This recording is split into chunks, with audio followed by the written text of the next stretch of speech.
My life has always obeyed a clear routine. Like a clock that I had been repairing for over 50 years, it moved in a measured and predictable way. Even after a stroke 2 years ago partially robbed me of my mobility, I kept this habit. Up at 6 in the morning, breakfast at 6:30, walk to the post office and back. Exactly 45 minutes, given my cane and my stubborn unwillingness to hurry. Lunch was always at noon, and then work in the workshop until 4. There I was still fixing clocks for a few regular customers who trusted only my hands. This day, Tuesday, May 15th, should have been no exception, but fate had decided otherwise. I was just finishing fiddling with the mechanism of an antique carriage clock when I heard the sound of a car pulling up.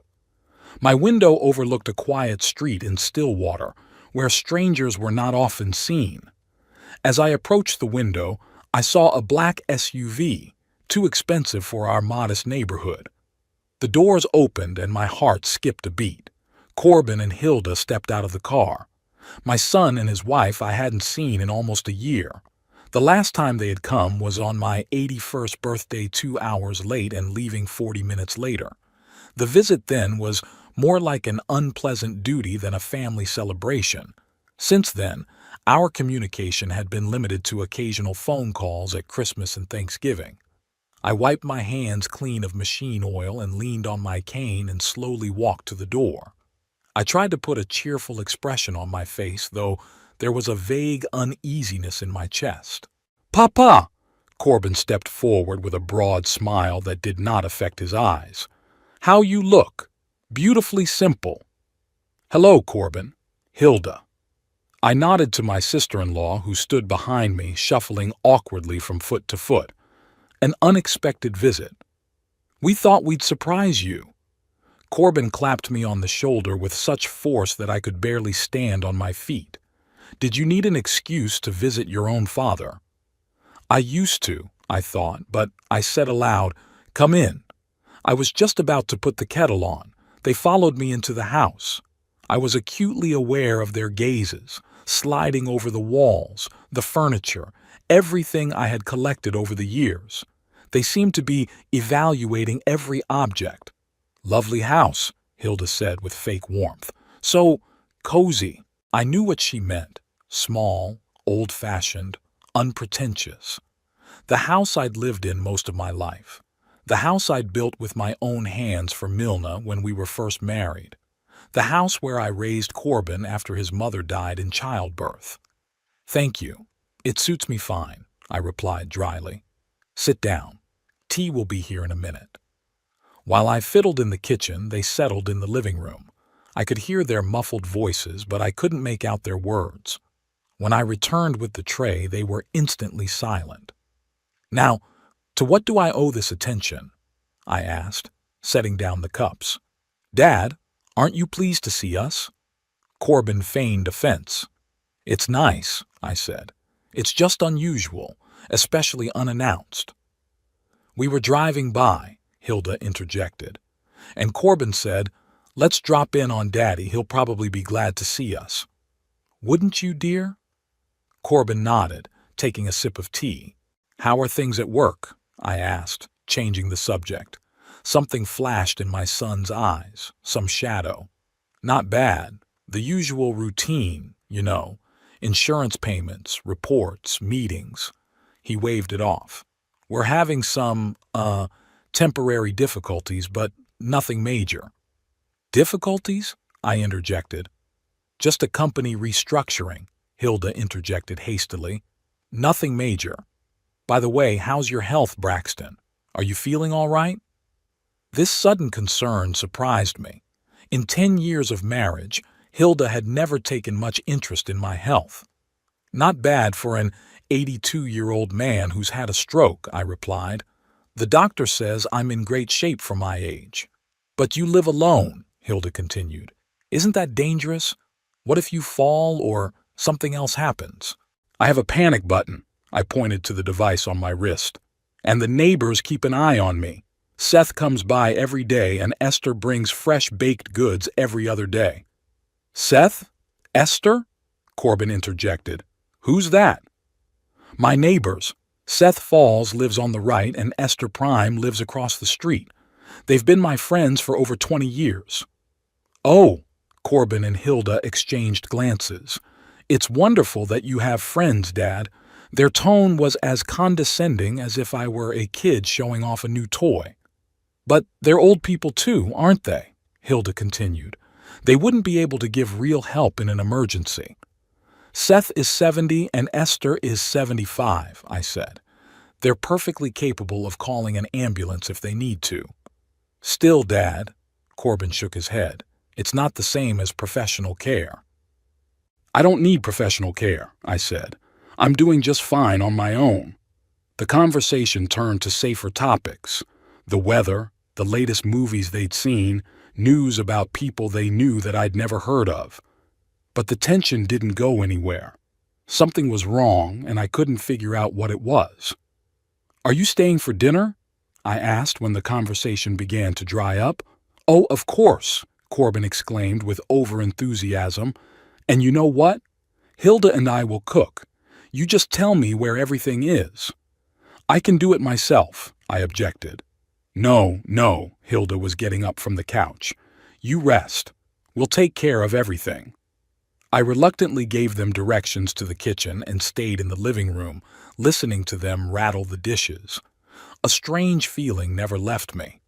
In the 30 years Corbin had been an adult, he had never once offered to cook dinner for me. When it got dark, we had dinner. The food was decent. Chicken breasts with vegetables and rice. After dinner, Corbin announced that they would be staying the night. We have a change of clothes in the car, he said. I hope you don't mind? Of course not, I answered, though my insides clenched. The guest room is upstairs, first door on the right. I remember, Dad, Corbin smiled. I grew up in this house, remember? Yeah, and then for 20 years I barely crossed its threshold, I thought, but again I remained silent. Corbin and Hilda went upstairs to get settled. I stayed in the living room, trying to sort out my feelings. Why was their sudden appearance and ostensible concern so unsettling to me? Perhaps I was becoming too suspicious in my old age. About 11 o'clock in the evening, I decided to go to bed. My bedroom was on the first floor. After my stroke, the doctors recommended avoiding stairs. I had just finished my evening ritual of taking my medication when I heard their voices.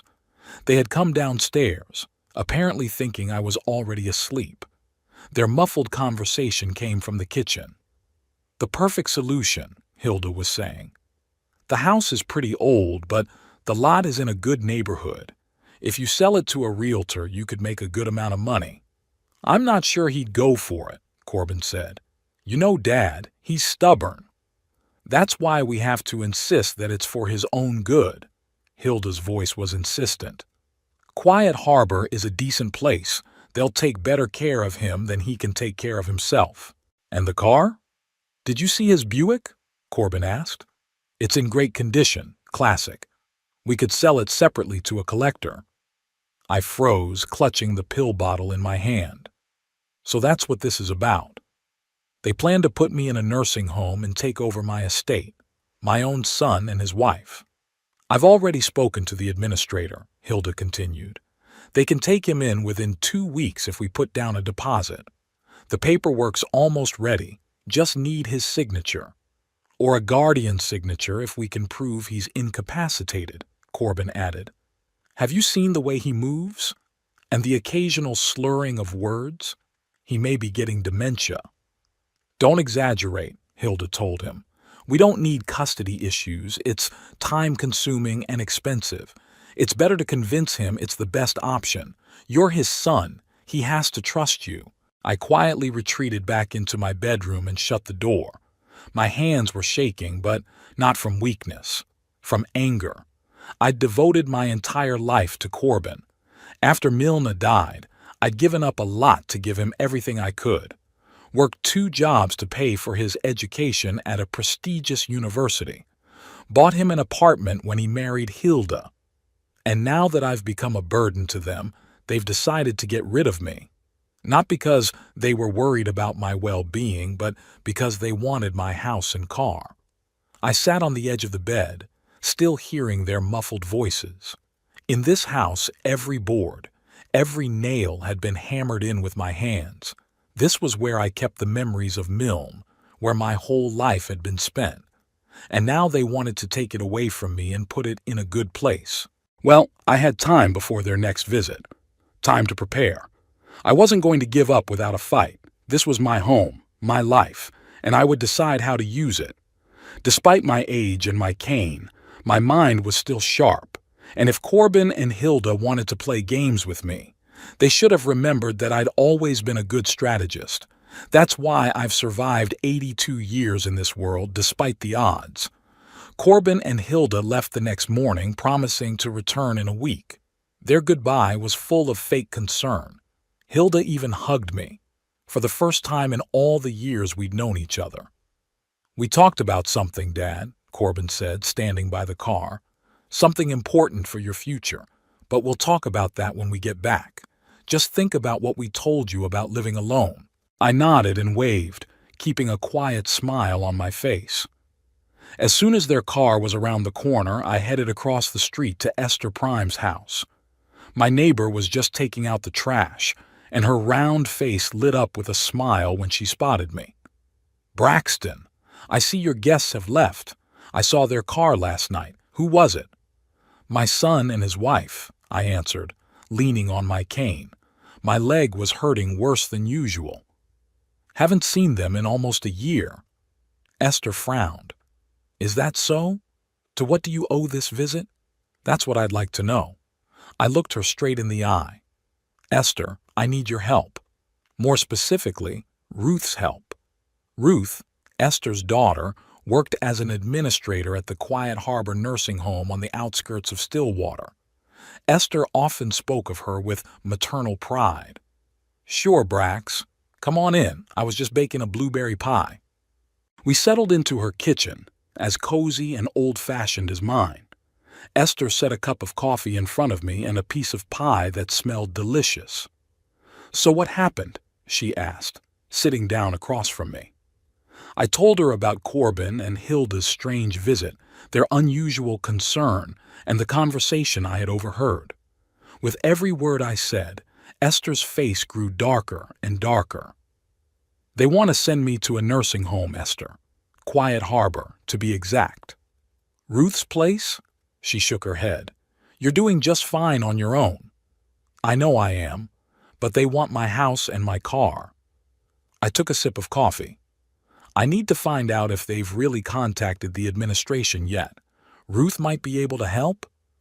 Esther pressed his lips into a thin line. "I'll call her right now." She pulled out her cell phone and dialed her daughter's number. After a brief greeting, Esther put it on speakerphone and briefly outlined the situation. "Corbin and Hilda Hollis, you say?" Ruth's voice sounded concerned. "Hold on a second. I'll check in the system." Esther and I glanced over as we heard Ruth tapping away at the keys. "Yes, they contacted us 3 days ago," she finally said. The woman had spoken to the director.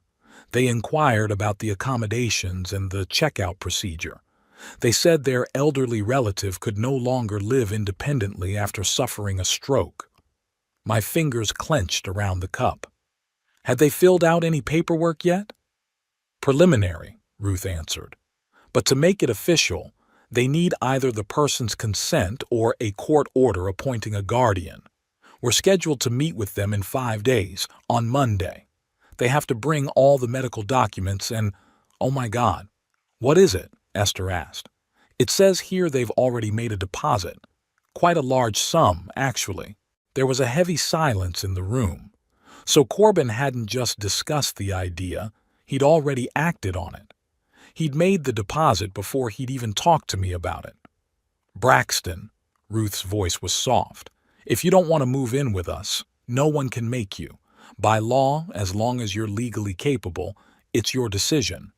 "Thank you, Ruth," I said. "There's something else. They mentioned the possibility of proving my incapacity." Ruth snorted. "It's a complicated and time-consuming process. It takes serious medical reports, court hearings. If you're sane, and I know from my mom that you are, they won't get anywhere." After talking to Ruth, I thanked Esther and went home. My head was buzzing with thoughts. Corbin had planned everything in advance, even before the visit. But why now? What had happened in his life that he needed money so urgently? I decided to pay Seth Falls a visit. As a former lawyer, he could give me some sound advice. Besides, his grandnephew Dylan worked at Quiet Harbor as a nurse. Seth met me on the doorstep of his neat little house. In his 70s, he looked trim and energetic, a consequence of his obsession with golf and morning jogs. "Braxton, long time no see. To what do I owe the pleasure?" I walked into his living room where the walls were hung with diplomas and photographs from his legal career. Many had him standing next to famous politicians and businessmen. Seth had retired 10 years ago, but still maintained connections in Stillwater's legal circles.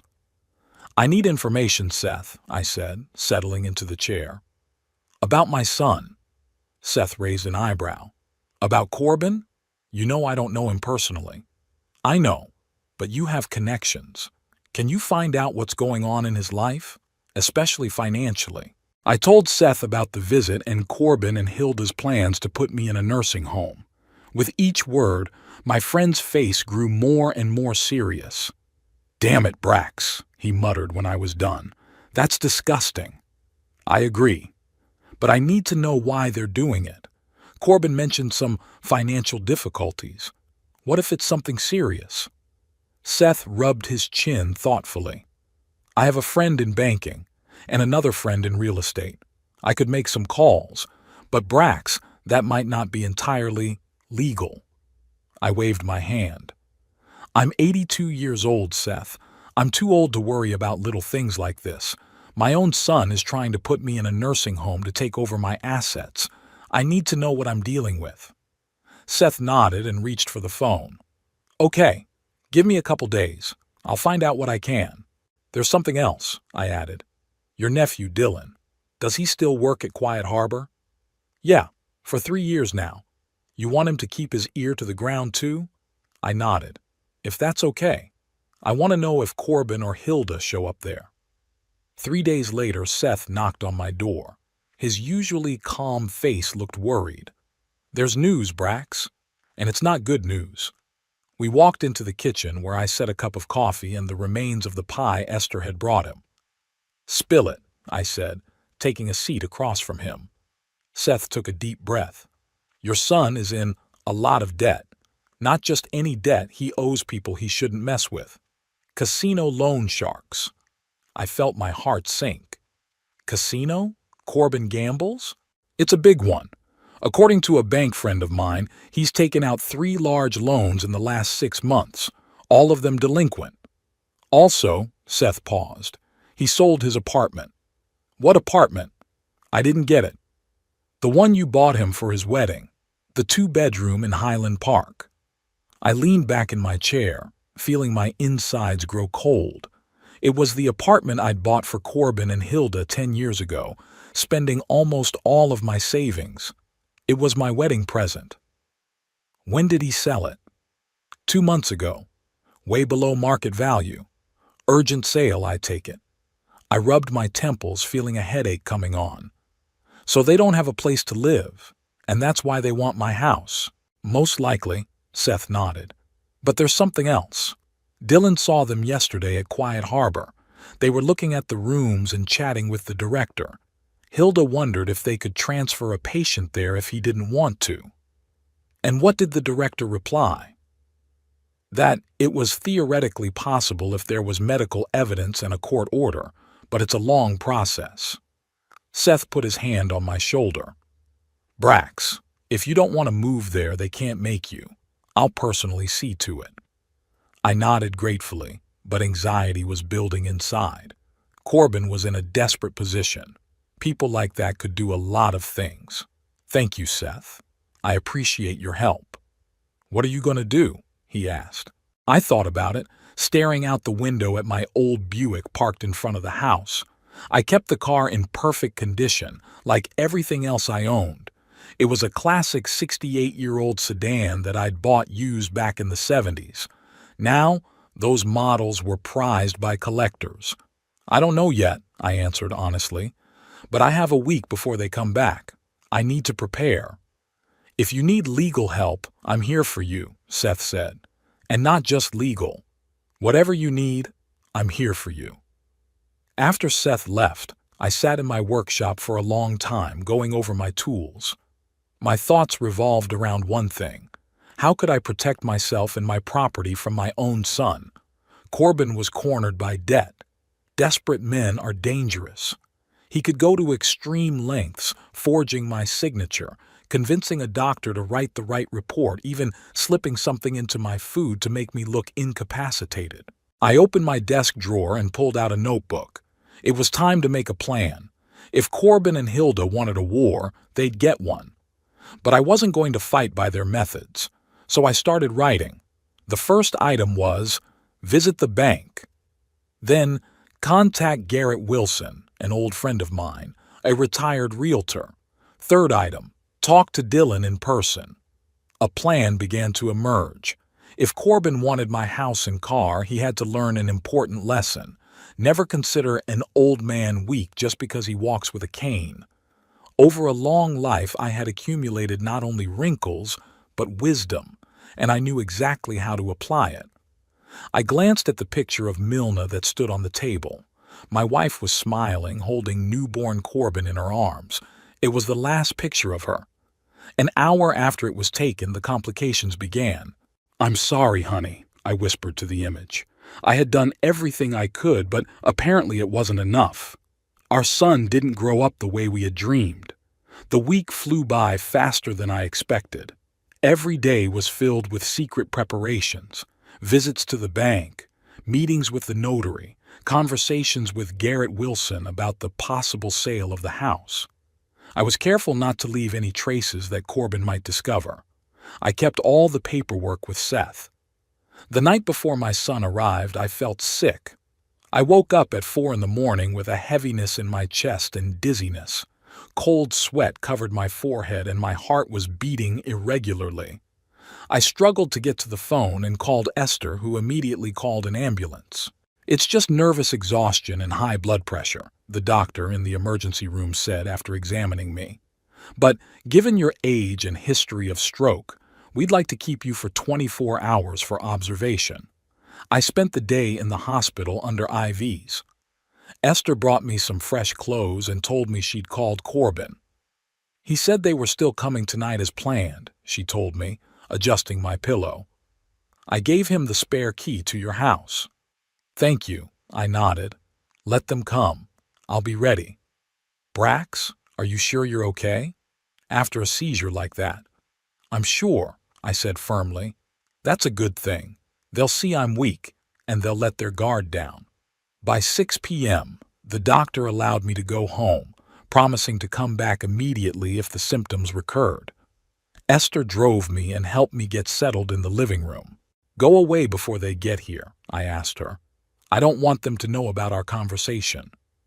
Esther nodded but turned around on the threshold. "Don't let them push you around, Brax. You're stronger than they think." Half an hour after she left, a familiar black SUV pulled up. I sat in the chair, covered in plaid, deliberately assuming my most infirm appearance. The front door opened and I heard Corbin's voice. "Dad, are you home?" "In the living room," I said in a weak voice. They came in, laden with bags. Hilda was carrying a paper bag from the drugstore. "Jesus, Daddy," Corbin exclaimed when he saw me.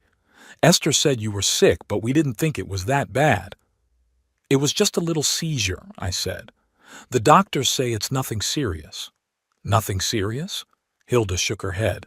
"Braxton, you've been to the hospital. It's very dangerous at your age." She went straight into the kitchen and started sorting out her bags. Corbin sat across from me, placing a thick folder on the coffee table. "It's lucky we're here today," he said with feigned concern. "You shouldn't be alone, Dad, especially not after an incident like this." "I can handle it," I countered. "It's not the first time." "It's not the first time." Corbin stepped forward. "Not the first time. What if next time there's no one around to call an ambulance? I didn't say anything, pretending the thought scared me. Hilda and I have been thinking a lot about your future, he continued, and we've come up with the perfect solution. He opened the folder and pulled out a glossy brochure. On the cover was a well-kept Victorian mansion surrounded by flowering gardens. Quiet Harbor, care and comfort for a dignified old age, it read. It's a beautiful place, Dad, Corbin began, leafing through the brochure. Professional medical staff around the clock, 3 meals a day, cultural activities, spa treatments. A real 5-star hotel for people your age. Nursing home, I corrected dryly. A boarding house for the elderly, Corbin countered diplomatically. It's not what it used to be. No dreary rooms and no hospital atmosphere. Look at the rooms. He showed pictures of spacious, bright rooms tastefully furnished. I knew they were luxury rooms which cost a fortune and which, of course, no one would give me. It looks nice, I said. But why would I want to move there? I have my own house, which needs constant maintenance. Hilda came back from the kitchen. Braxton, let's face it, you can't keep it up anymore. The roof leaks, the garden's overgrown, the porch steps are wobbly. One day, you're just going to fall and break your femoral neck. At your age, that's practically a death sentence. She was exaggerating. The house did need some minor repairs, but overall it was in great condition. I kept it in good order. Besides, Hilda continued, you're all alone here. Out there you have society, new friends, constant socializing. I have friends, I objected. Seth, Esther. Who aren't getting any younger, Corbin said. Dad, we want what's best for you. After last night's attack, we're afraid for you. Hilda sat down beside me and took my hand, a gesture that made me shudder inwardly. Braxton, Corbin and I are so worried. It hurts us to see you fading away alone. Quiet Harbor will take better care of you than we could. They even have a heated pool for joint exercises. What about my house? I asked. What's going to happen to it? Corbin and Hilda looked at each other.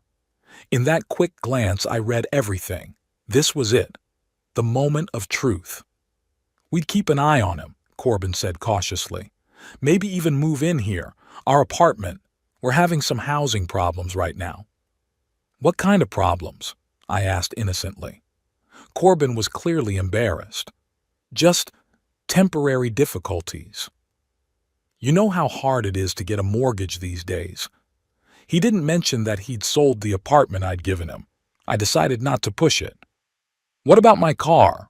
I can't take it with me to the nursing home. Buick? Corbin shrugged. It sits idle most of the time. We could sell it. The money would go to pay for your stay at Quiet Harbor. It's not cheap, I suppose. I nodded at the brochure. Quality care costs money, Hilda replied diplomatically. But don't worry, we've thought of everything. The sale of the car, part of your pension, and we may have to take out a small mortgage on the house. But that's manageable. So here's the plan. Put me in a nursing home, take possession of my house, sell the car, and then probably mortgage the house to pay off Corbin's debts. It's not hard to guess that in a couple of years they'd stop paying for Quiet Harbor and I'd be transferred to a state-run nursing home. I need to think about it, I said, leaning back in my chair and pretending to be tired. This is a big step.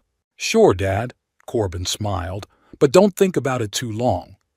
There are seats available at Quiet Harbor now, and then there'll be a line. We've already put down a deposit to reserve a room for you. You, what? I acted surprised. It's just a reservation, Hilda explained hastily. It's nothing final. We just wanted to make sure that if you accepted, there would be a place for you. I nodded slowly, resigned to my fate. That's fine, if that's what you think, but at least give me a night to think about it. Sure, Dad. Corbin squeezed my shoulder. Get some rest. We'll make dinner. After dinner, I retired to my bedroom early, claiming I was tired.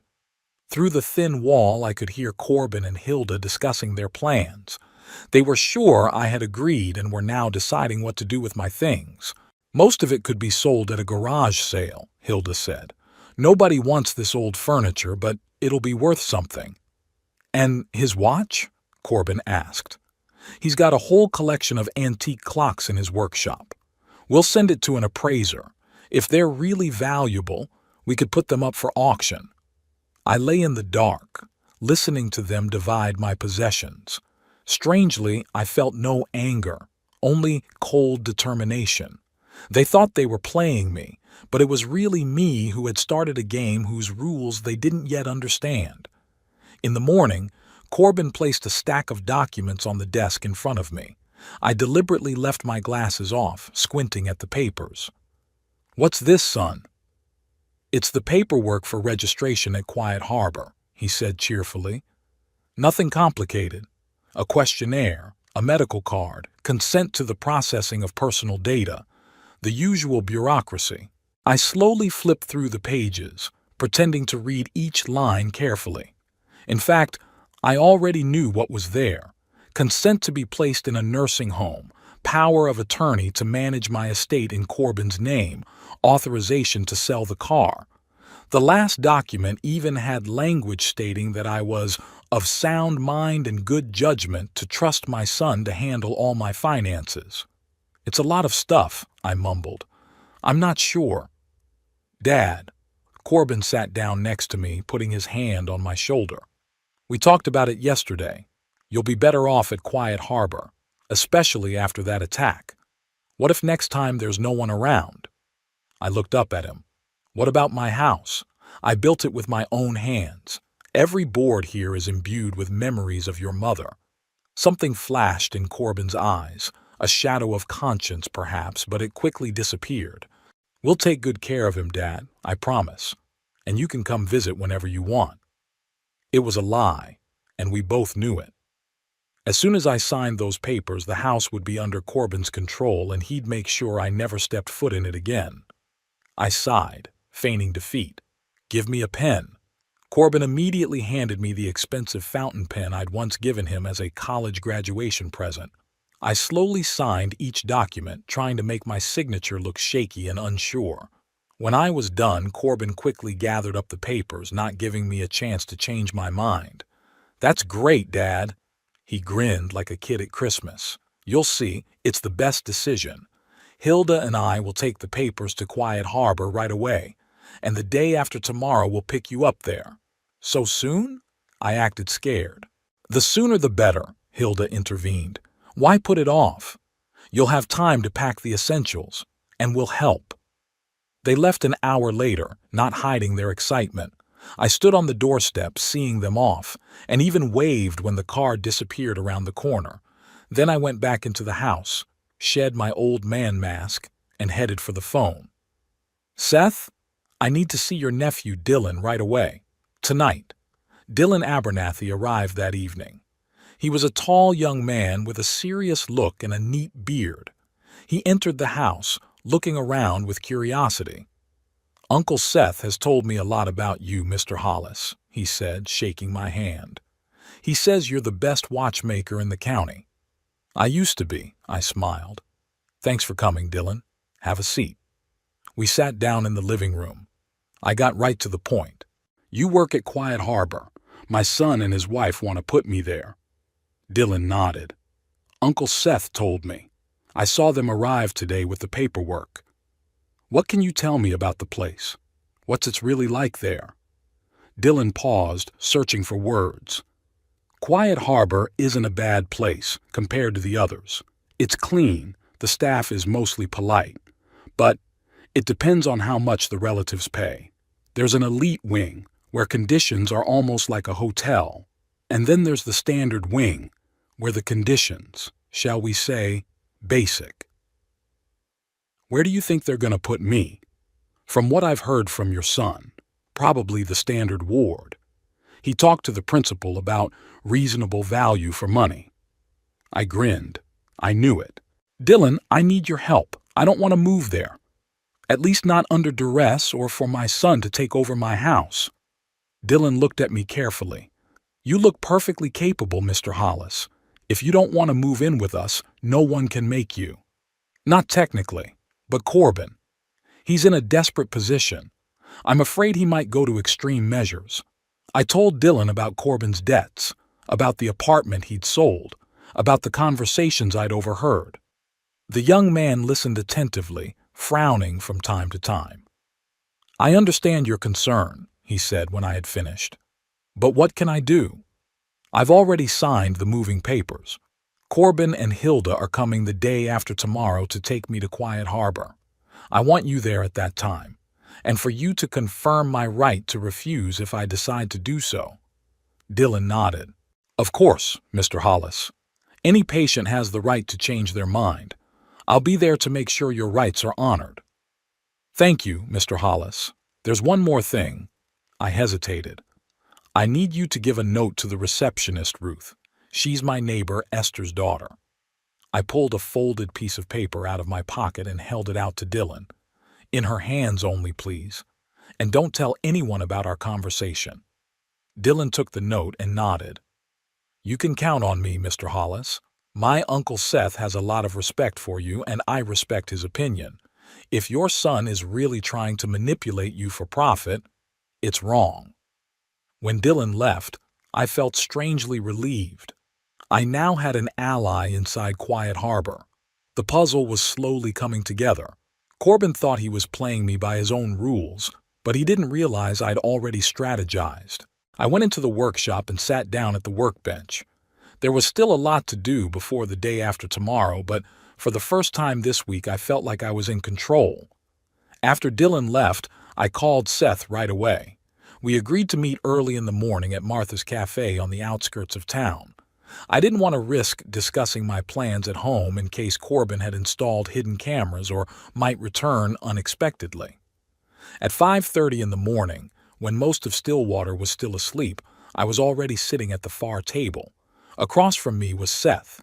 Despite the early hour, he looked as alert and trim as ever.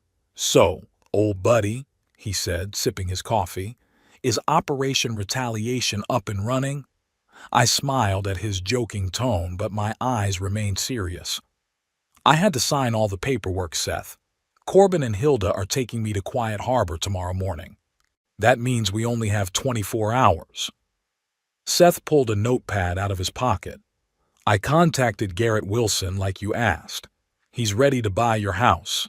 He's offering $220,000 in cash." I nodded. It was below market value, but I needed cash. No questions asked, no red tape. Besides, Garrett had been my friend for 40 years, and I knew he wouldn't resell the house as soon as I left. "That's acceptable. How soon can we get this deal done?" Today. Garrett's already prepared all the paperwork. All we have to do is meet him and his notary, sign the papers, and the money's yours." "What about Corbin?" "I gave him power of attorney to administer the estate." Seth grinned. "Your power of attorney doesn't take effect until you've officially moved into the nursing home.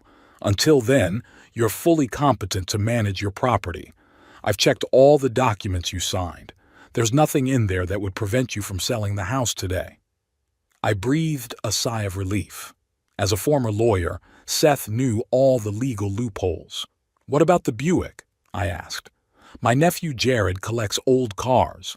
He's excited about your model and is willing to pay $15,000. That's a good price for a 68th year. I nodded. The old car was dear to me, but I preferred it to go to a collector who would appreciate it rather than be sold for nothing to pay off Corbin's debts. "Oh, that's great. And my bank accounts?" "Bank. I've arranged with the bank manager. He'll see you in person at 10 a.m., no appointment. You can close all your accounts and take the money in cash. I've already prepared the statements." We discussed a few more details, and I felt the tension of the last few days begin to let go. The plan of action was clear and achievable. "There's one more thing," I said, pushing the empty cup away. "I want to prepare a special legacy for Corbin." Seth raised an eyebrow. "What do you mean?" I told him about my idea with the safety deposit box and the symbolic items.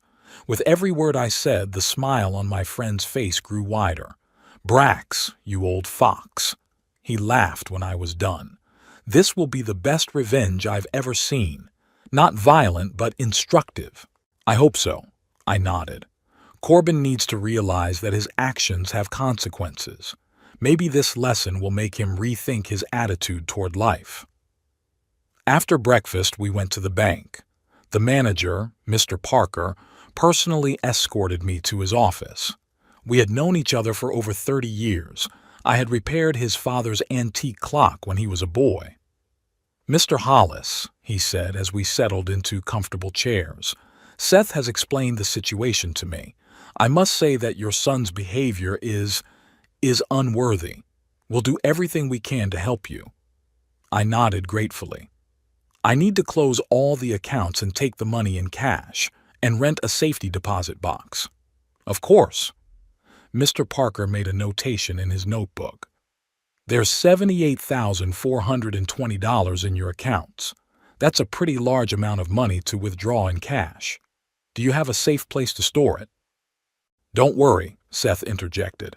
"We've got it all figured out." We spent the next 2 hours filling out paperwork, closing accounts, and renting a safe deposit box. When all the formalities were completed, Mr. Parker personally brought me the money in a brand new leather briefcase. "I've arranged for the bills to be in different denominations as you requested," he said. "And here's the key to the safe deposit box. It's yours for a year." Then Seth and I went to Garrett Wilson's place. The former realtor lived in a big house on a hill overlooking the lake. Despite his age, he was already 75, he was still active. "Braxton," Garrett welcomed us with open arms. "It's good to see you, old man. Seth said you were having trouble with your son." I briefly outlined the situation as we made our way into his spacious office, where the notary, a young woman with a serious face, was waiting for us. "Ungrateful bloody children," Garrett grumbled. "I always said my Tom was the exception to the rule. You know, he insisted that I live with them after Eleanor died, and no nursing home." I smiled, remembering Tom Wilson, a tall, bearded man who had always treated my father with deep respect. "You're lucky to have a son, Garrett. I know, and that makes it doubly painful to see the way Corbin treated you." Garrett shook his head. "Well, let's get down to business. The documents are ready, just need your signature." The notary laid out the papers on the table, explaining each item. I signed the sales contract, the deed of acceptance, and a few other documents. When the formalities were completed, Garrett took a large envelope out of the safe. "Here, Brax, $220,000 as agreed. Count it." I trusted Garrett, but I opened the envelope and took a quick look at the stacks of bills. "That's right. Thanks, Garrett. I don't know how to express my gratitude." Garrett waved his hand. "There's nothing to thank. You sold me a great house at a good price. It was my own decision not to resell it right away. Besides," he winked, "I've been wanting to buy a property for Tom and his family for a long time. They are cramped in their apartment, and with 2 children, they need a house with a garden." These words made my heart feel warmer. I was glad that my house would go to a good family who would live in it and not become the object of Corbin's financial fraud. After meeting Garrett, Seth and I went to his nephew Jared's house to process the sale of the Buick. Jared, a young man in his 30s, was literally glowing with joy as he inspected the car. "It's in perfect condition, Mr. Hollis," he said admiringly, running his hand over the chrome parts. "Have you serviced it yourself over the years?" "Yes," I nodded. "Changed the oil every 5,000 miles, cleaned the carburetor myself, polished the body twice a year." "You can tell. There aren't many of these left." Jared walked around the car, admiring every detail. "I'll take good care of him, I promise." We quickly completed the paperwork, and Jared handed me a check for $15,000, which I immediately cashed at the nearest bank. By 3 o'clock in the afternoon, the main business was done. Seth and I went back to my, now former, house to pack and prepare an inheritance for Corbin. "Where are you going to put all that money?" Seth asked, looking at the sizable sum I'd laid out on the table. "I'll take some of it with me," I answered. "The rest I'll put in a new account at another bank in a neighboring town. You'll take me there after I've spent the night at Quiet Harbor." Seth nodded. "Good plan. What about the rest of your stuff? You've got your whole life here, Brax." I looked around the living room, where every object was connected to some memory. The old chair where Milna liked to read, family photos on the walls, bookshelves littered with tomes we'd collected together. "I'll take the most precious things with me," I said quietly. "The rest, it's just stuff, Seth. Let Corbin choke on them if he wants them so badly." We began to prepare the inheritance. I pulled an old tin cookie box out of the pantry where I kept Corbin's childhood toys, the little pewter soldiers I'd shaped for him, his first construction set, a tattered Ted teddy bear. I pinned a note to the box that said, "The only thing you really deserve." Then I found an old pig-shaped piggy bank that Corbin had used as a kid. It was empty. I wrote on a piece of paper, "Your greed is as empty as this piggy bank," and put it inside. From the closet, I pulled out the Monopoly board game we'd once bought for family nights. Corbin had always loved that game, especially the process of saving money. I gathered up all the game bills and tied them with bank tape like real money. I attached a note to the bundle saying, "Here is all the money you will get from me." Then I took a picture of the house taken the day Mila and I moved here. We were standing on the porch, young and happy and full of hope. On the back I wrote, "Home is where the heart is. Too bad you don't have one." The last item was an old pocket watch I got from my father. It was long gone, but I kept it as a memento. A week ago, I took it to an engraver and had it inscribed on the inside of the lid with the words, "Time puts things in their proper place." Seth watched my preparations with a sad smile. "You know, Brax," he said when I was done, "these things and the notes, they're not just mockery. There's real wisdom in them if Corbin can see it." I nodded, folding everything neatly into a large envelope. "I hope he does. But even if he doesn't, it's my last word as a father. My legacy to him." Then I sat down at my desk and wrote a letter. In it, I explained to Corbin what I knew about his plans, about the apartment he'd sold, about the casino debts. I told him I'd sold the house and the car and I'd taken the money with me. I didn't rebuke him or lecture him, just laid out the facts and my feelings. At the end I wrote, "I hope one day you will realize that the most valuable things in life are not money or possessions. I have always loved you, son, and I always will, no matter what.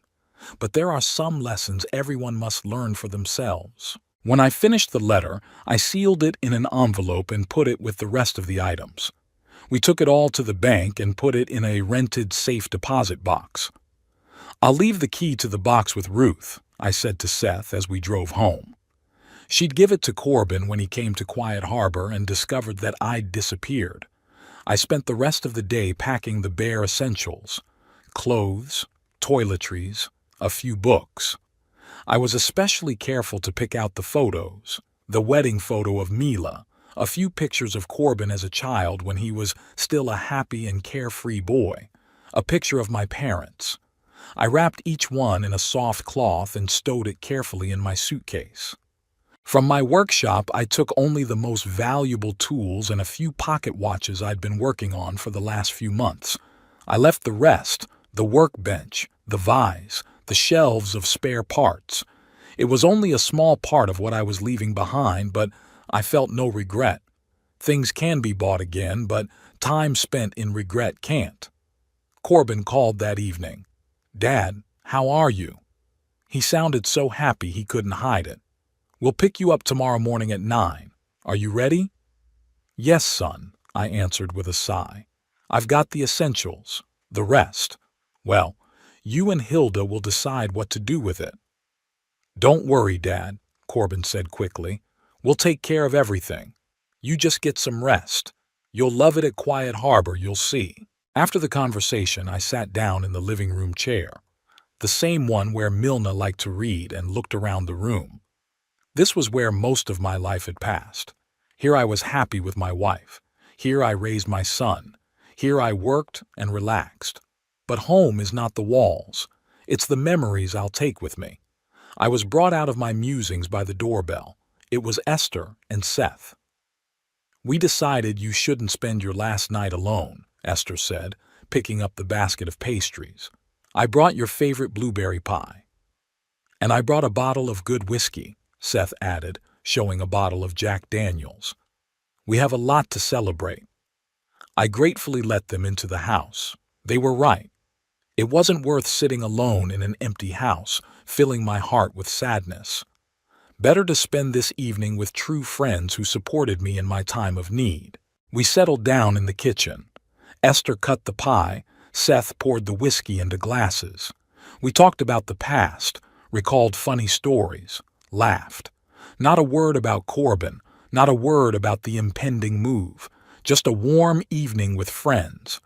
By the time they left, it was late. I walked around the house one last time, saying goodbye to each room. In the bedroom, I pulled out a small bag from under the mattress, where I hid the money from the sale of the house and the car. I distributed the money into different pockets of the clothes I was going to wear in the morning. I put the suitcase with my personal belongings by the front door. During the night, I hardly slept at all. I lay staring at the ceiling and thought about tomorrow, about how Corbin and Hilda would take me to Quiet Harbor, how I would spend one night there and then disappear, about how they'll come back to the house and find it no longer belongs to me, about finding my inheritance in the safety deposit box. Strangely, I felt no gloating, no desire for revenge, just sadness that things had turned out this way, and hope that maybe this lesson would make Corbin think about his life. I got up early in the morning, showered, shaved, and put on my best suit, the same one I'd worn when I'd married Mila and buried her. It still fit me well, though I'd gotten thinner over the years. At 8:30, I was completely ready. My suitcase was by the door. My money was safely tucked away in my pockets. My most valuable photographs and my father's watch were in the inside pocket of my jacket, closer to my heart. At exactly 9 o'clock, I saw Corbin's black SUV pull up through the window. It was time for the last act of this drama to begin. The drive to Quiet Harbor took about 40 minutes. Corbin drove, and Hilda sat in the passenger seat, occasionally turning to me with a fake smile. "You'll see, Daddy, you'll love it there," she repeated for the 10th time. "They even have a garden with a gazebo where you can read books, and regular excursions into the city." I nodded silently, pretending to accept my fate. In fact, I was watching the road carefully, memorizing the route, though it wasn't really necessary. Seth was supposed to pick me up tomorrow morning. Quiet Harbor turned out to be a large Victorian mansion surrounded by a manicured park. Modern additions on the sides spoiled the classic look a little, but in general the building looked impressive and even cozy.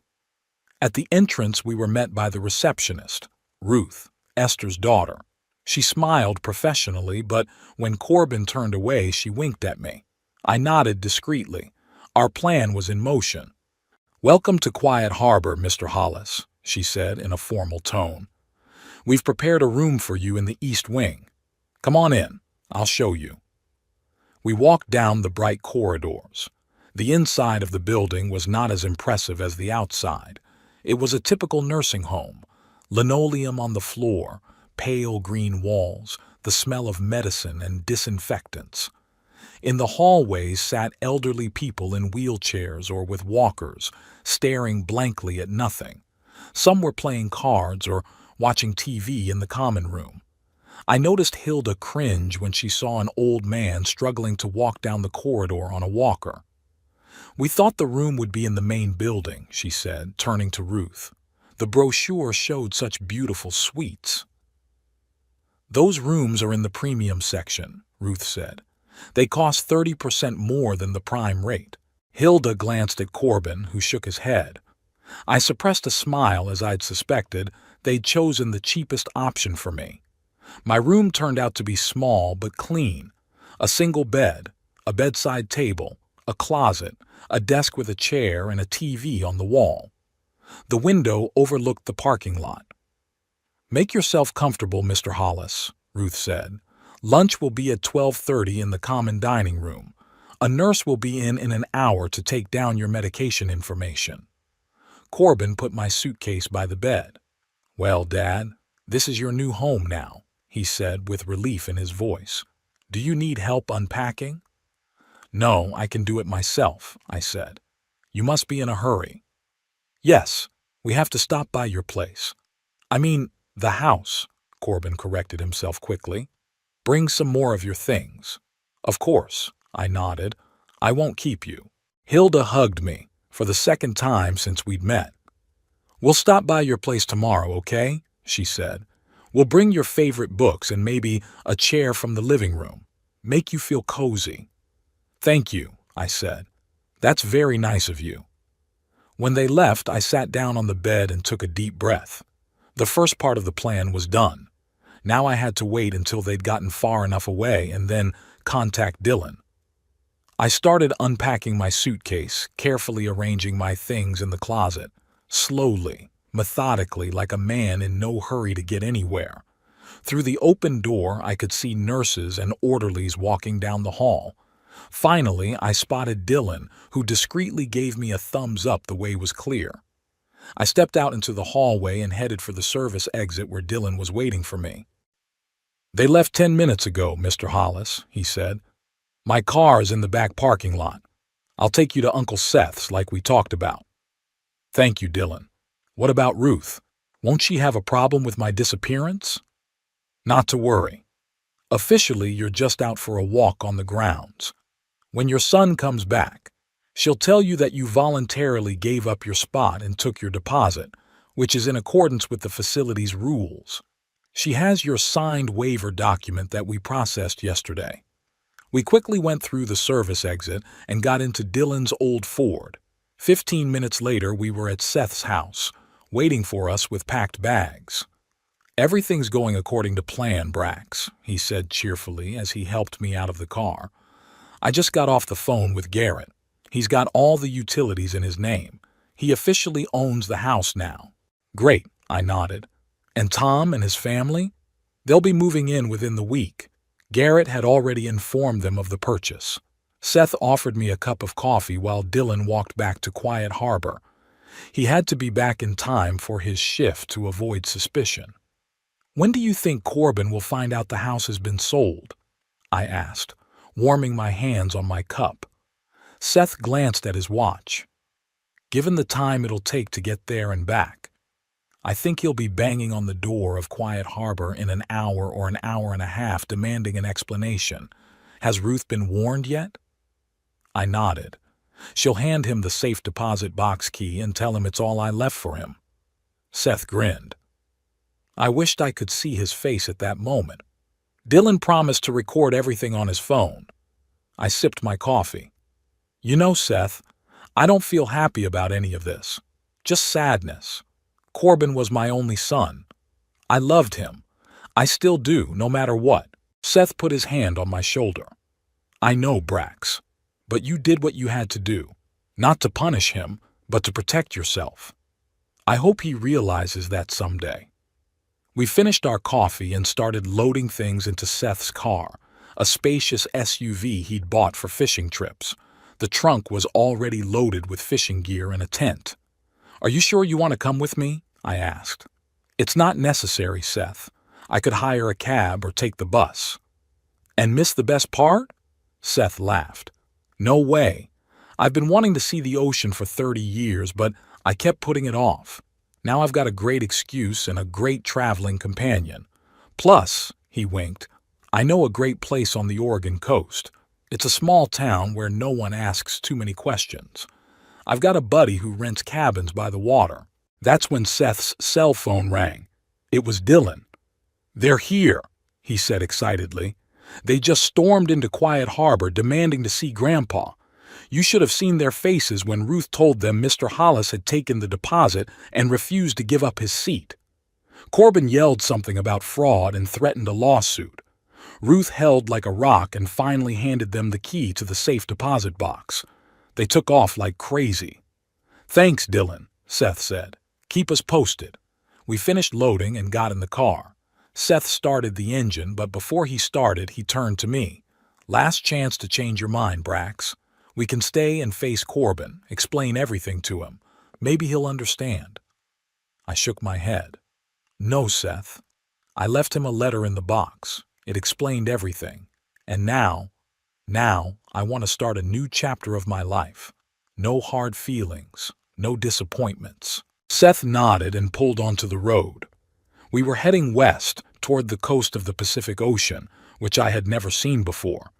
We had 600 miles of travel ahead of us, but I didn't feel tired. On the contrary, with each mile away from Stillwater, I felt a weight lift from my shoulders. We rode all day, stopping only for refueling and snacks. Seth was a great traveling companion. He knew a lot of funny stories from his law practice and didn't mind when I sometimes lapsed into silence, watching the changing scenery outside the window. In the evening, we stopped at a motel off the road. After dinner at a roadside cafe, Seth got another call from Dylan. "You won't believe what happened," he exclaimed. Corbin and Hilda had returned to Quiet Harbor after visiting the bank. They were furious. Corbin shouted at Ruth, demanding to know where his father had disappeared to. Ruth stood her ground. "You voluntarily gave up your seat, took the deposit, and left." She showed them your signed waiver. When Corbin threatened to call the police, Ruth calmly said it was his right, but reminded them that a person of legal capacity had every right to refuse the services of the institution and leave at any time. "What about the safety deposit box?" I asked. "Had they opened it?" "Yes." Dylan could barely contain his laughter. Judging by their faces when they came back, they weren't happy about what they found there. Hilda was crying and Corbin was white as chalk. He kept saying, "It can't be, it can't be." I guess your inheritance made an impression. After talking to Dylan, I sat on the motel porch for a long time looking up at the stars. Seth joined me, holding out a glass of whiskey. "What's on your mind, Brax?" "Milna," I answered quietly. "I wonder what she'd say about all this." Seth thought for a moment. "I didn't know your wife, but from what you've told me about her, she was an intelligent and fair woman. I think she would have understood." I nodded, taking a sip of whiskey. "You know, when she died, I swore I'd do everything I could to make sure Corbin grew up to be a decent man. I guess I was wrong about something." "Don't blame yourself," Seth said. "You did everything you could. You gave him love, education, support. What he became was his own choice." We finished our whiskeys in silence, each of us absorbed in our own thoughts. The next day we continued on our way. Toward evening, the blue of the ocean loomed ahead. I asked Seth to stop at a lookout point. Getting out of the car, I stood for a long time looking at the vast expanse of water. The ocean was majestic and beautiful, mighty waves crashing against the rocky shore, seagulls circling overhead, and the setting sun painting everything golden. "It was amazing, wasn't it?" Seth stood beside me. "Yes," I replied quietly. "I wish I'd seen it sooner." "Better late than never," Seth said philosophically. "Come on, it's about 30 miles to the town. We'll be there in time for dinner."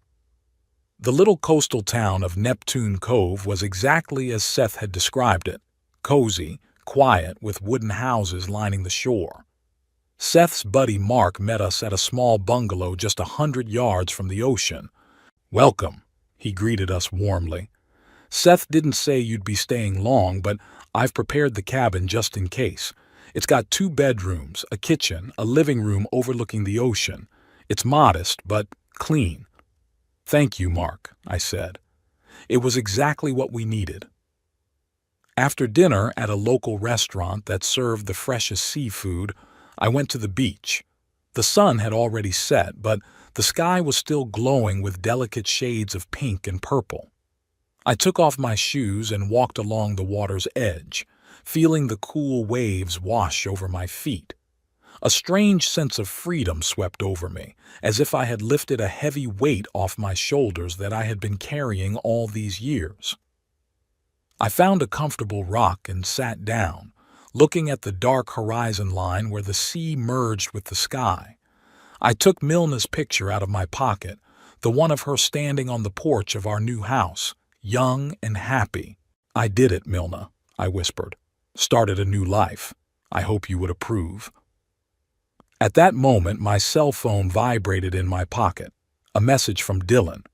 He sent a short video of Corbin standing on the doorstep of my former house, stunned, listening to Tom Wilson explain that his father had bought the house a few days ago and it was now family property. Corbin's face is contorted with shock and disbelief. Another message follows. He went into the bank. The accounts are empty. The Buick is sold too. He's at a complete loss. Asked Ruth if she knew where you were headed. She said you mentioned something about the ocean. I smiled and hid the phone. The ocean is big and I'm just a lone figure on its shore. If Corbin really wants to find me for reconciliation, not money, maybe someday I'll let him. But not now. Right now, I wanted to enjoy the peace and freedom I'd been putting off for so long. The sun had finally disappeared over the horizon, and the first stars lit up the dark sky. I took a deep breath of the salty sea air. There was a whole new life ahead of me, maybe not as long as the last one, but belonging to me. And I was going to live it by my own rules.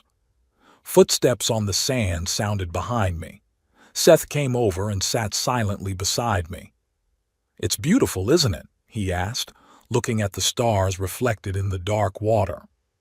"Thank you for bringing me out here," I nodded. "You're welcome," he smiled.